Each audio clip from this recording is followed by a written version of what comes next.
என்ன அப்புறம் என்ன அவன் போன் அடிச்சுட்டே இருக்கு, எடுக்காம என்ன பண்ணிட்டு இருக்கான்? ஏ தம்பி, அப்பா சொல்லுங்கப்பா. டேய் யாரோ ராஜ்குமார் போன் பண்றாங்களா? இந்தா. ஐயோ அப்பா, ஓகேங்கப்பா, நான் பேசிக்கிறேன்ப்பா. எங்கடா போற? மாடியில போய் பேசிட்டு வந்துடுறேன்ப்பா.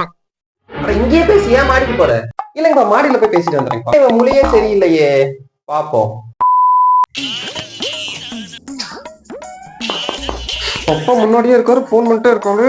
போன் அடிச்சுட்டே இருக்கல, ஏன்டா அட்டன் பண்ணாம சும்மா கட் பண்ணி விட்டே இருக்க? இப்ப பேசலாம் கூப்பிடுறேன், நான் அப்புறமா கூப்பிட்டு பேசிக்கிறேன்ப்பா. என்னோட போன் நம்பர் இதுல ராஜ்குமார் சேவ் பண்ணி வச்சுட்டு போன் பண்ணுவோம். அதை அட்டன் பண்ணி என்ன பேசுறான்னு பார்த்தா மாட்டிக்க போறான். ஏய் உன்னால சும்மா இருக்க முடியாதாடி? நீ ஹாஸ்டல்ல வந்து சும்மா சும்மா போன் பண்ணிட்டே இருக்க. நான் வீட்டுல இருக்கேன், வீட்டுக்கு பார்த்து திட்ட மாட்டாங்களா? அமைதியா இருக்க முடியாது. சரிடா செல்லம், இனிமேல் கூப்பிட மாட்டேன்.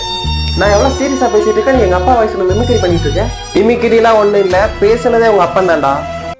அப்பா அடே, கஷ்டப்பட்டு உன்னை பெத்து வளர்த்தி படிக்க வச்சா ஆம்பளை பையன் பேரு போட்டு பொம்பளை புள்ள நம்பர் சேவ் பண்ணி வச்சு லவ் பண்ணிட்டு இருக்கியா உன்னைய?